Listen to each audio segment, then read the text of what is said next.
자, 어제 보니까 한 중간쯤 지나니까 한 2,000분 정도 들어오셨던데, 자, 오늘은 한번 올려볼까요? 네. 어제 마지막을 네. 우리 오현진 팀장 사랑하겠다 네. 하신 분들 잊지 말고 들어오셔야 됩니다. 네. 제 1번 누르신 분들 많이 봤습니다. 네, 감사합니다. 근데 1번만 누르고 안 들어오시면 안 됩니다. 자, 일단 오현진 팀장. 오늘 시장에 대한 분석 한번 먼저 간단하게 하고 넘어가도록 하죠. 네, 오늘은 이제 코스피 지수가 신고가를 경신했습니다. 포인트로는 6,388포인트. 근데 이제 모든 분들이 다 이 상승을 누리지는 못하셨을 수 있어요. 그러니까 지금 ADR 지표는 높지 않습니다. 그러니까 코스피 시장도 보시면 하락하는 종목이 상승하는 종목보다 많았습니다. 그러니까 특정 섹터가 주도하는 장이다. 이렇게 보시면 돼요. 근데 이렇게 신고가를 갈 때 이제 소외를 당한다라고 하면은 굉장히 조급해지실 수 있는데 지금 수급이 약간 확장되는 과정인 것 같거든요. 그래서 내가 가지고 있는 종목이 빨리 안 가더라도 뭐 실적에 무리가 없다라고 한다면 돌아가면서 수급이 들어올 수는 있습니다. 그래서 함부로 이제 종목을 바꿨을 때 또 이게 박자가 안 맞아서 엇박자가 날 수도 있거든요. 그래서 지금 신고가를 갔지만 뭐 수익을 보신 분들은 너무 잘하셨지만 지금 수익이 안 난다고 해서 너무 크게 실망하지 마시고 실적 좋은 종목만 가져가자. 이것만 기억해 주시면 좋을 것 같아요. 자, 오늘은 2차 전지 섹터가 시장을 주도했습니다. 이따가 조금 더 자세하게 볼 건데 오늘 말 그대로 그냥 폭발을 주가가 이제 폭발해 버렸습니다. 삼성 SDI, 그다음에 LG 에너지 솔루션을 중심으로 수급이 들어왔고요. 어제도 제가 2차 전지주가 강했다라는 말씀을 이 시간에 드렸는데 어제 올라간 건 뭐 비교도 안 될 정도로 오늘 시세를 뿜은 게 2차 전지 관련된 주였고요. SK하이닉스의 1분기 실적 기대감이 확대되면서 하이닉스도 이제 신고가를 터치하는 그런 모습들 나타났습니다. 이 부분도 뒤에 조금 자세하게 실적 컨센서스 변화 말씀드릴 거고요.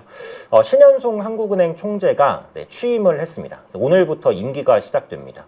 이게 청문회에서 좀 못 넘어갔어요. 그러니까 자녀의 국정 문제 이런 것 때문에. 근데 궁극적으로 하는 총재 자리를 비울 수 없다라는 것 때문에 빠르게 임명이 됐습니다. 이렇게 되면 금리 관련된 언급들이 앞으로 중요하겠죠. 지금 시장에서는 살짝 매파로 보기는 합니다. 그러니까 매파면 아무래도 이제 금리 인하에 약간 인색할 수 있으니까 시장에 좀 부담이 될 수도 있어요. 근데 본인은 매파가 아니다 이렇게 부인하고 있기는 하거든요. 그래서 지금은 한국은행 총재가 이제 부임을 해서 현재 총재에 대한 스타일을 파악하는 그런 구간이라고 보시면 됩니다. 그래서 스타일이 잡히는 시점에서의 전략들 앞으로 제가 또 이 시간을 통해서 또 추가적으로 정리를 해드릴게요. 어쨌든 오늘 바뀌었기 때문에 앞으로 한 몇 주간은 스타일 파악하는 구간이라고 보시면 되겠고 좀 의미 있는 게 환율입니다. 원달러 환율이 1,470원을 하회하면서 1,469원을 찍었습니다.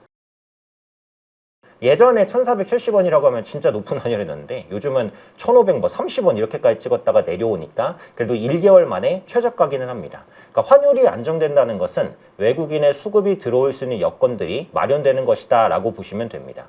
현 시점에서 원달러 환율이 추가로 안정되면 외국인이 국내 시장을 샀을 때 추가적인 수익을, 환차익을 볼 수 있는 부분들이 있거든요. 그래서 환율이 안정이 됐다는 것은 우호적인 소식이고 요게 이제 1,460원, 1,450원 거기까지 좀 떨어져 주면은 더 좋을 것 같아요. 일단 환율이 안정권에 들어오는 모습이긴 하니까 추가적으로 하락하는지를 보시고 환율이 여기서 1,450원까지 이렇게 떨어진다면 주식에 대한 비중을 좀 늘리셔도 좋을 것 같습니다. 그래서 매일매일 한 번씩은 환율을 체크하고 가자 말씀드리고 싶고요. 자, 그러면 그 실적 컨센 변화를 한번 보겠습니다. 이제 SK하이닉스의 실적 발표가 정말 얼마 안 남았죠. 이틀 남았네요. 이틀 뒤면은 나오게 될 텐데 지금 컨센서스 변화를 보면 4월 13일까지는 40조까지도 찍었어요. 근데 4월 14일부터는 살짝 또 컨센 변화가 꺾입니다. 그래서 최근 기준으로 30조 후반대에 나오고 있어요. 요것도 이제 삼성전자가 57조 원 이상의 어닝 서프라이즈를 내면서 실적을 급하게 상향 조정한 거기는 한데 기존에는 30조 원대 초중반이었습니다. 그래서 지금 후반까지 났는데 HBM에 대한 집중도가 높다는 걸 생각해보면 저는 40조 원도 아마 나올 수 있지 않을까 이렇게 봐요. 그래서 SK하이닉스도 서프라이즈를 한번 찍을 수 있을 것 같고 근데 보통 이제 어닝 서프라이즈를 찍으면 그 뒤에 실적에 대한 부담감이 있잖아요. 근데 지금 2분기에 SK하이닉스의 영업이익 전망치는 60조 원입니다. 훨씬 높죠. 1분기보다도. 삼성전자도 그렇고 하이닉스도 그렇고 2분기가 1분기보다 더 좋을 것은 거의 확실해 보여요. 정도의 차이가 있을 뿐. 그래서 실적 발표 이후에 셀로는 너무 크게 걱정을 안 해도 되지 않을까. 혹시라도 흔들린다면 그때는 저가 매수의 기회가 될 수 있다. 이렇게 생각을 합니다. 그래서 지금은 보유하고 계신 분들은 계속 보유를 하시는 그런 영역이다라고 판단을 하고요. 지금 하이닉스 영업이익 전망치를 보면 26년 1분기에 거의 40조 근처인데 2분기에 거의 60조 정도. 그럼 3분기, 4분기 그리고 내년까지도 컨센은 상향 조정됩니다. 근데 사실은 2017년 전망은 저는 믿지 않아요. 그거는 뭐 증권사의 낙관적인 전망일 수 있으니까. 근데 올해 것만 보더라도 어쨌든 4분기까지 이익이 우상향할 것은 거의 확실해 보이기는 하거든요. 그러니까 빅테크의 투자가 크게 축소되거나 아니면은 이제 고정 거래 가격이 좀 내려오거나 이런 흐름만 아니라면 충분히 실적은 좋아질 것 같습니다. 그래서 선행 PER 4.71배 구간이기 때문에 실적 대비는 뭐 저렴하다 이런 얘기가 계속 나오죠. 자, 특징 섹터로 봐서 2차 전지 요거는 테마별로 한번 볼게요. 이게 지금 보시는 화면이 상위 종목인데 상승 상위 여기 보시면 다 2차전지가 도배했습니다. 2차전지 생산, 리튬, 2차전지 전고체, 2차전지 나트륨 이온, MLCC는 빼고 그다음에 ESS도 2차전지죠. 건설주 빼고 2차전지 LFP 리튬, 2차전지 소재 부품, 장비 이렇게까지 2차전지가 상승 상위에 있었던 적이 저는 한 번도 못 본 것 같거든요. 그만큼 오늘 강력한 수급 SDI가 이제 19% 급등했고요. 그 무거운 LG 에너지 솔루션이 11% 상승했습니다. SK 이노베이션은 정유주 모멘텀이 약간 있기 때문에 좀 덜 올랐는데 요것도 제 생각에는 키 맞추기를 좀 할 것 같아요. 그래서 대형사 중에서는 SK 이노베이션 같은 경우는 신규로도 꾸준히 보셔야 되지 않을까 이렇게 판단하고 리튬 가격이 상승하면서 리튬 관련된 종목군들 꾸준하게 상향하는 모습들 나타났습니다. 엔켄과 하이르도 리튬, 소재 관련주. 그러니까 2차 전지주가 오른 오늘의 특징이 셀 업체만 오른 게 아니고 장비주에다가 소재주까지 그냥 다 올라갔다는 겁니다. 그게 굉장히 특징적이고요. 오늘 상한가를 간 종목 중에 CIS라는 종목이 있습니다. 이게 굉장히 특징적인데 전고체 배터리의 장비를 주로 공급하는 업체거든요. 근데 이 업체가 상한가를 갔다? 시장은 전고체 배터리 시대가 오고 있구나 라는 것을 인식하고 있다는 겁니다. 전고체 배터리 관련주 내에서의 움직임들을 꾸준히 주목하실 필요는 있겠다. 이렇게 판단이 되고요. 반도체 빅2 강했죠? 하이닉스, 삼성전자. 조선주, HD 현대중공업이 그 인도 조선 협력 이슈가 있었습니다. 그래서 한 9% 정도 올랐고 삼성중공업도 5에서 6% 정도 상승했고요. 건설주도 참 대단합니다. 건설주가 한 지난주까지만 해도 가격 부담이 있다고 생각을 했는데 그걸 또 한 번 더 뚫었어요. 그렇다는 것은 지금 시장의 유동성 효과 그리고 시장의 투자 심리가 굉장히 강력하다는 것을 의미하는 것 같습니다. 근데 저 같으면 건설주 지금은 못 살 것 같아요. 보유자의 영역이 아닐까. 변동성 주의하셔야 될 것 같고요. 태양광주도 강했습니다. OCI홀딩스, 하나솔루션. 하나솔루션은 유증 규모를 축소를 했습니다. 그래서 축소가 돼서 이게 통과될지는 좀 더 지켜봐야겠지만 어쨌든 이전보다 유증 부담이 좀 줄어든 것은 맞고요. OCI홀딩스 지금 보시면은 이제 오늘 주성 엔지니어링이 2연속 상한가를 갔는데 테슬라에 대한 태양광 부품 장비 공급 기대감이 부각됐죠. 그래서 태양광 관련주도 꾸준하게 주목받을 것 같고 기판주도 역시 강했습니다. 삼성전기, 대덕전자. 기판주 관련해서 또 말씀드릴 시간이 많을 것 같아요. 여전히 또 핵심 섹터 중에 하나가 된다라고 보고 있고요. 이슈 보겠습니다. 오늘 수출 지표 나왔고 504억 달러 최대 실적. 수출도 매번 보셔야 돼요. 10일에 거의 한 번씩 나옵니다. 한 달에 3번 정도. 수출이 계속해서 좋은 흐름을 보이면 뒤늦게 실적이 따라옵니다. 그리고 국내 시장 복귀 계좌 잔고가 9천억 돌파했어요. 거의 1조 원 가깝습니다. 그래서 미국 증시에서 국내 증시로 오겠다라는 사람들이 예전보다 많이 좀 늘어나고 있다라는 의미니까 국내 증시에 대한 수급 효과는 충분히 있을 거라고 보여지고 있어요. 그래서 풍부한 유동성이 시장을 받칠 가능성이 높다. 그리고 삼전 릭스 레버리지 ETF가 다음 달에 나옵니다. 근데 저는 이제 레버리지 ETF는 개인적으로 크게 좋아하지는 않아요. 그러니까 변동성이 크다는 것은 단기간에 큰 수익을 거둘 수도 있지만 큰 손실을 입을 수 있다는 의미이기도 하거든요. 그래서 저는 레버리지 ETF가 나와도 그냥 한 배짜리 ETF나 아니면 본주를 투자하시는 걸 권장드리긴 하지만 어쨌든 레버리지 ETF가 나온다면 삼전 릭스의 수급이 좀 더 개선될 가능성은 있습니다. 이것도 나오기 전에는 제가 한번 체크를 해드릴 거고요.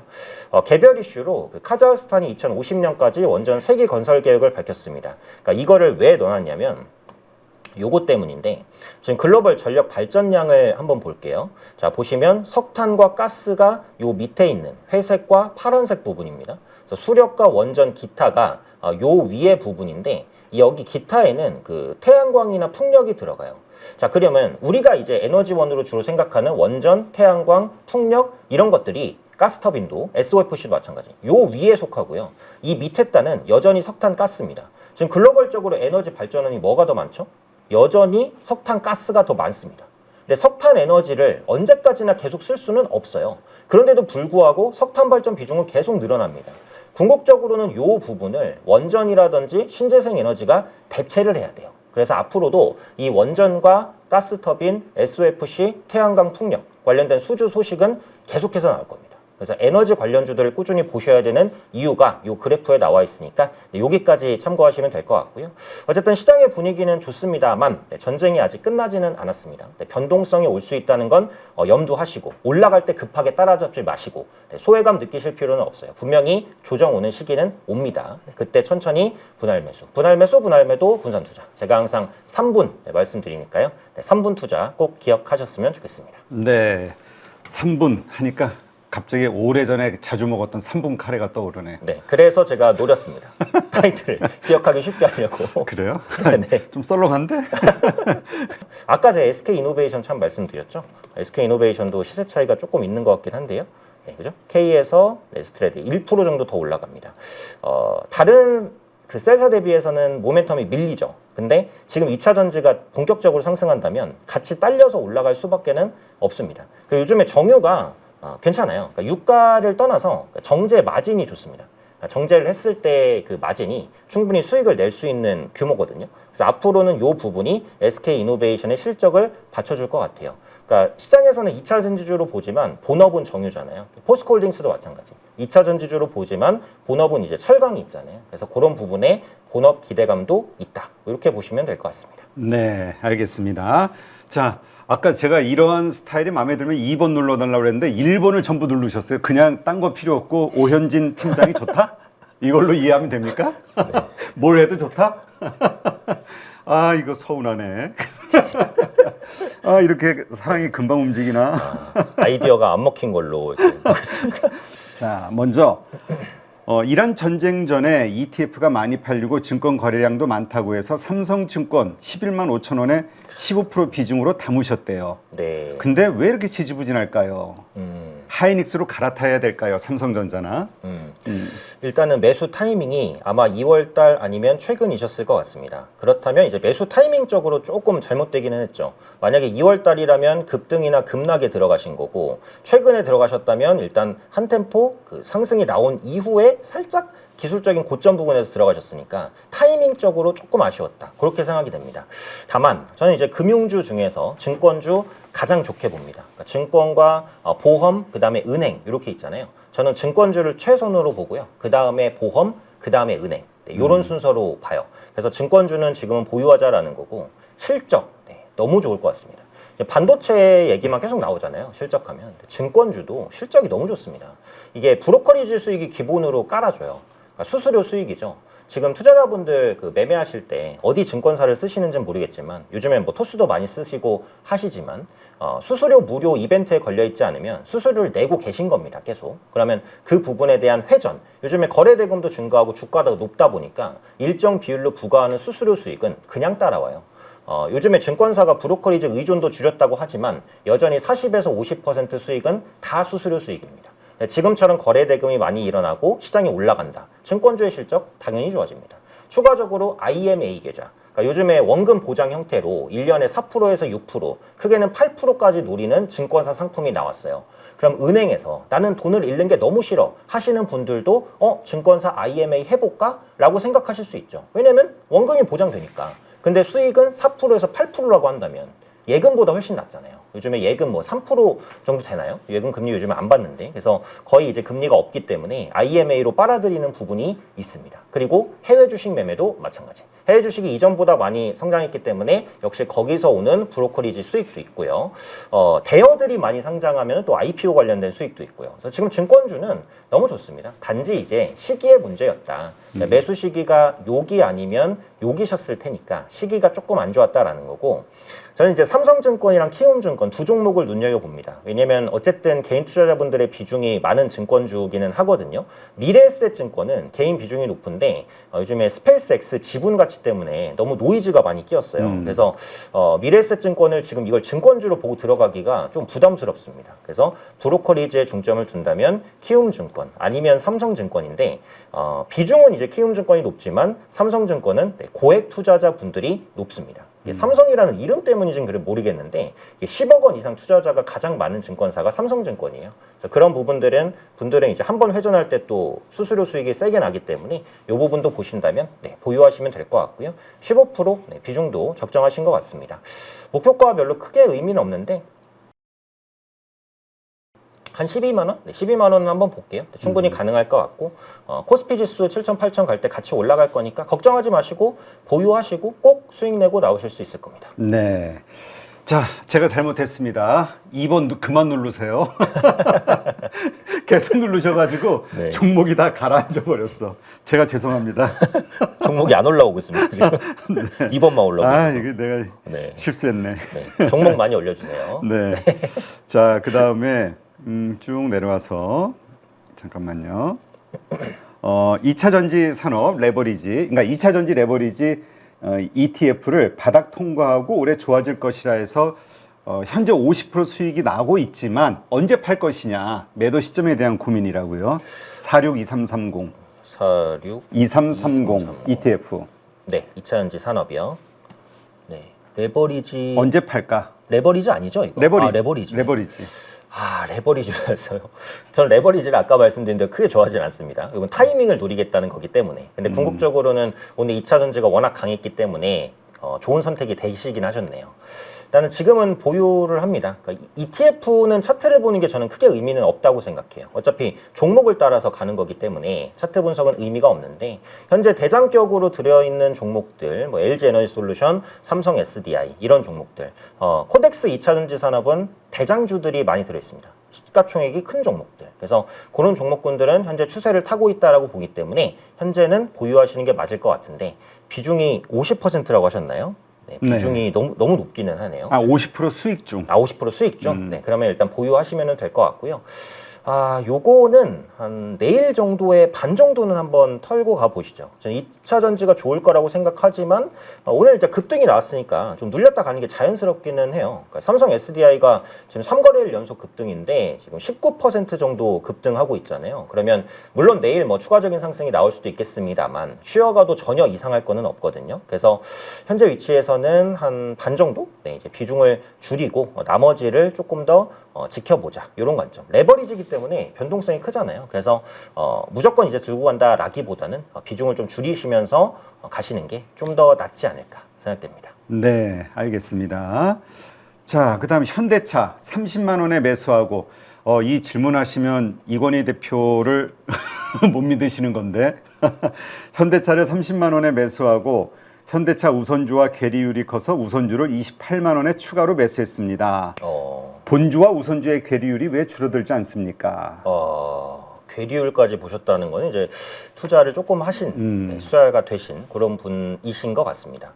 이게 우선주가 본주를 항상 따라오지는 못합니다. 경영권이 없는 부분이 있죠. 대신 배당이라든지 아니면 기업이 망했을 때 채권처럼 먼저 이제 배상받을 수 있는 부분이 있는 게 우선주고 경영권이 있는 게 이제 본주고. 근데 이제 현대차 같은 경우에는 경영권이 좀 중요할 수도 있죠. 왜냐면은 이게 순환출자 고리를 해소하는 그런 시즌이 올 수가 있습니다. 아직은 해소가 안 됐는데 이게 해소되는 시기가 오면은 그때는 우선주보다 본주가 좀 더 주목받지 않을까라는 생각은 있거든요. 그래서 우선주가 본주를 완전히 따라잡기는 좀 어려울 것 같아요. 다만 현대차는 이제 자체적으로 주주환원 정책을 열심히 하죠.